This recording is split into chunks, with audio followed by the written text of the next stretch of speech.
Okay, on to our third map, which is one of the random selections on Airstrip. For those of you new to the tournament, the cinematic sequence on this map is strictly a no-fight zone, so we've seen some interesting things happening. Yeah, very interesting. Nice little animations going on there. You know, a sign of ceasefire. A friendly sign of ceasefire. Some people are using it strategically, obviously, to rack up some medals, while others are just, flaunting their tournaments. Here to party, man. Here to have fun. Airstrip, to be honest, has been quite one of those refreshing maps, to be honest, in this tournament. Although it's quite a vast map, most teams have played very aggressively, and that's to do with the layout, isn't it? Yeah, definitely. The way it's structured, you can be at either end, but there's still an opening to any way you stay on the map, actually. Yep. So very, very entertaining to watch. And particularly with the power weapons centered in more, concentrated in more the center of the map, you really do have to. That's why you always rush for the power weapons at the beginning. Yeah. As you can see here, Die has the T-bolt, and here we go, speaking of the devil, Lock-on has the hammer, so they dominate the power weapons, hence the domination at the beginning. In terms of the score. In terms of the score, so obviously got off to a commanding lead very quickly here, and obviously you can see all the momentum will get positive at the moment, and Team Phoenix struggling to get their act together at the moment. So yeah, we'll see how this map pans out, but I think, Get Positive, with their experience of the game, with their experience in, multitude of clan battles, and having been in these sort of situations plenty of times, I think it's very difficult for Team Phoenix to come back from this, to be honest. An uphill struggle, as you can see here, the lead is 10 now. Yeah. What it was, it's a synchronized attack from one end, and they see they start to spawn on the other side, and the whole team just shifted their position to the other side. Yeah. Completely done in unison. Uh-huh. One of the great things about Get Positive, they work fantastically well as a team, and they really know how to apply the pressure. Oh yeah, for sure. Yeah, some good work here by Benjamin Bacon to try and sort of cut down that lead a little bit. Good old Benji. Yeah. What do you think Team Phoenix can do differently to try and change things around? Well, that's the thing. Well, the power weapons, because both of them was taken, and then with the amount of kills Get Positive were racking up, and then that leads on to the kickbacks as well. Yeah, is a really, really uphill struggle. I mean,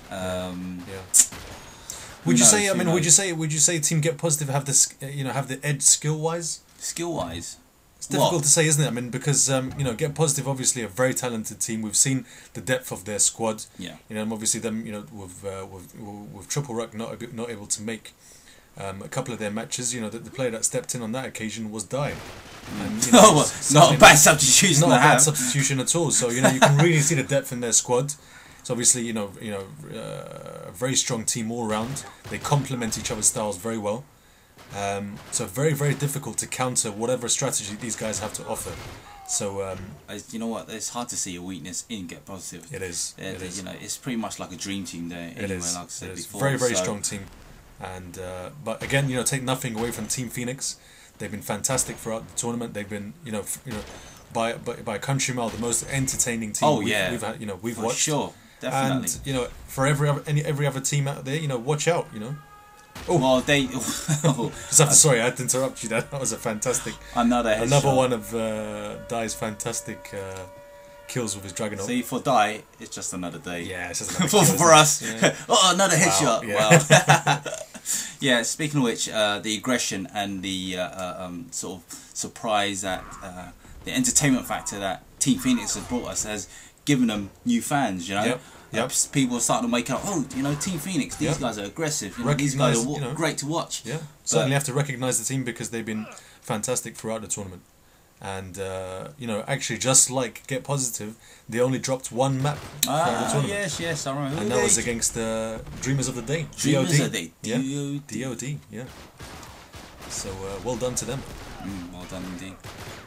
Expect many more great things from Team Phoenix in the future. As we can see now, we've just gone past the halfway mark, and Get Positive maintaining that lead, 34-16. Well, extending it. Yeah. And we're on tie smack here with the hammer, the trusty hammer. Trusty hammer. Making the most of it there, you can see. and then picking up his other favourite weapon, the shotgun. The shotgun! The good old shotgun. Oh, street. Good. Yeah, just did a little bit of damage with the shotgun there, and had to follow up with a melee. Now you can that's the new tap and smack, isn't it? It's the shotgun and then followed by the melee. Yeah. So now it's 37-17 with a 20 kill advantage. I think we can safely say that Get Positive, unless they make some horrendous mistakes from this point on, they're going to win this final 3-0. Pretty convincingly, I say. Pretty convincing fashion. The only map that they not struggled on, but it was a good battle, was their choice of map. Yeah. You know. Yeah, exactly. Again, it was their choice on of Yemen. map. It's true. I wonder if obviously if Phoenix won that map, would it have changed things? Would it have influenced the course of the map? Yeah, that would have. Obviously, with all the momentum, and all the confidence going with Get Positive at the moment. It's it's pretty much a settled result. Or maybe they needed a timeout, like you discussed before. Potentially just to clear their heads, and I think one of the maybe one of the contributing factors to what looks like is going to be a loss here for Team Phoenix is that maybe the lack of enough maybe clan battles or enough competitive play, so not having enough scenarios or not having enough options, to offer out in a situation like this when they're in trouble. Whereas Get Positive, despite them not playing in our previous tournaments, we know they're heavily experienced in clan battles and obviously on their Frag Nation League, so they know how to deal with a multitude of different scenarios, and their confidence is riding high now.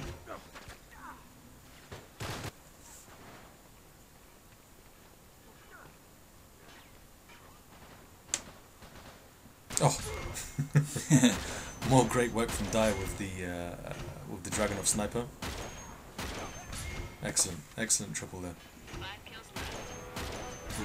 Well, there. Make that 4. And a head Connect 4 as well. Oh my god, I totally forgot about that. Fantastic stuff from Dai there.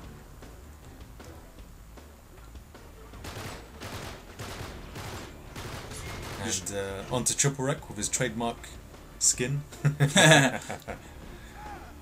now it's 49-26. And here we have the last kill. There we have it, guys. iLock getting the final kill and confirming Team Get Positive as our grand champions of our first Uncharted 3 World Tournament. Yeah. Winning in convincing fashion, 3-0, and proving why they were #1 seeds. Yeah, definitely. They obviously had a very strong reputation coming in from Uncharted 2, and this being their first tournament, they've shown us why. They're top of the food chain. Top of the food chain, baby. Definitely. Now, let's go on to the Team Get Positive, and let's see what they had to say after their tournament performance. A few words from the champions. That's right. Right, Team Get Positive, congratulations. You guys are our first champions of our first Uncharted 3 tournaments. How do you guys feel? It's awesome! Yeah, man. Couldn't be more happier. Yeah! Fantastic. Well, it seems like you guys saved your best performance for last. You guys won in convincing fashion, 3-0. Who did you guys think was your toughest opponents through the tournament? Definitely Pro. Yeah, they took us to overtime in Chateau. They beat us serious. They had Hero Syria, so... Yeah, that was an absolutely epic match. How did you guys feel when the match went through to overtime? Because obviously you were one map down at that point, and you obviously needed to pull something through, and you guys managed to do it. It was phenomenal. What were you guys thinking at that particular point? I shit bricks. I didn't even know there was going to be overtime. Yeah, well, when overtime started, we got like a bunch of kills right away. So after that point, we really weren't very nervous at all. Fantastic. Well, did you guys have a particular strategy going into the tournament? It seemed like you guys, everyone knew what they were doing in their particular role. Talk us through your particular strategies. Yeah, we just just hoard the power weapons, that's all. Yeah, we kind of knew what role everybody played. It just had them play that role, Like Nitro had the power weapons, Tyson, me, just flanking, and then everybody else holding on the base. Fantastic. Well, it definitely seemed to work out perfectly. You can't have like one strategy though. It kind of depends on the map. And each map is so different, especially depending which side you're on. You're gonna have different, strategies. You have to be able to adapt to the situation, So So it's tough. For sure, for sure. To be honest, when we were watching a lot of your matches, at some point it seemed like, you know, you guys, your communication was on another level, because you guys seemed to cover each other very well. Everyone had their strategy planned out perfectly, so tactically, you guys certainly got it spot on.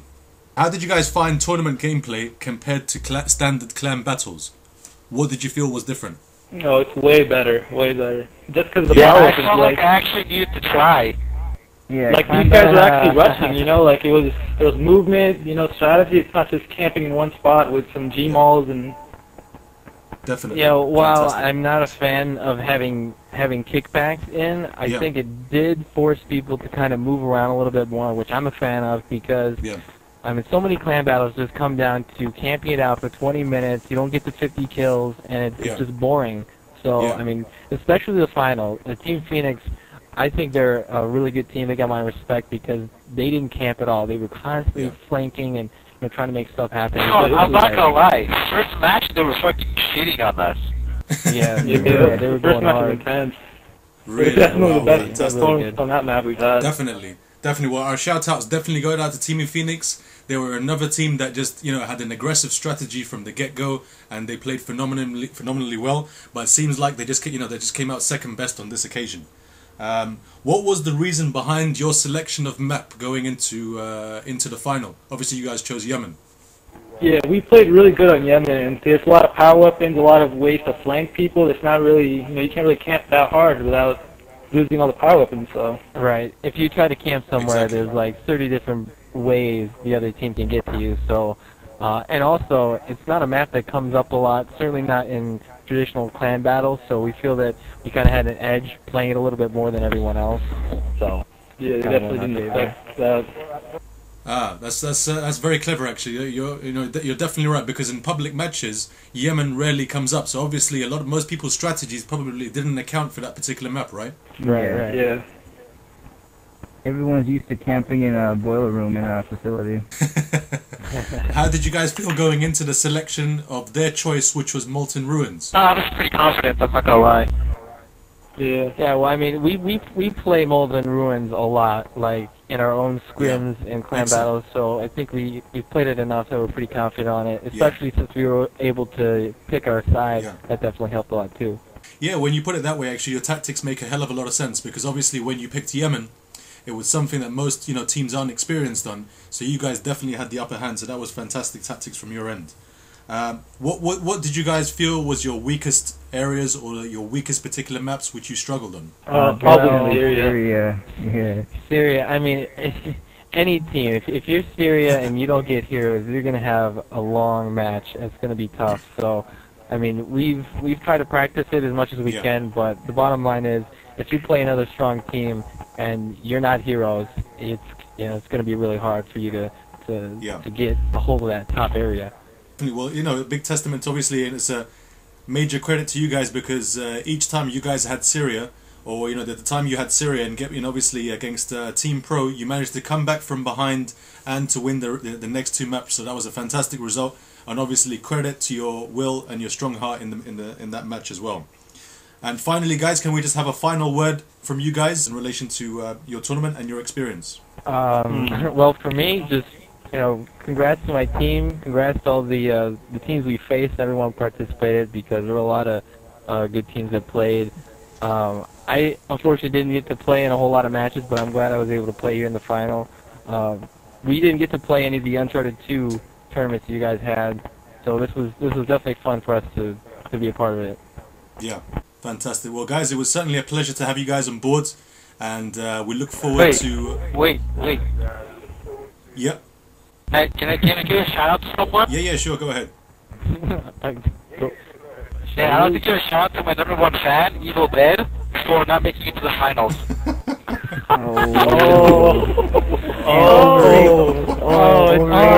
It's on. Shit just got real. Oh man, TTGL, the most overrated team ever. Guys, on behalf of Big Two, I just want to say congratulations, a major congratulations from everyone here. You guys performed fantastically well throughout the tournament, and we look forward to a lot more from you guys in the future. Thank you so much. All right, thank you. Right. Thank you.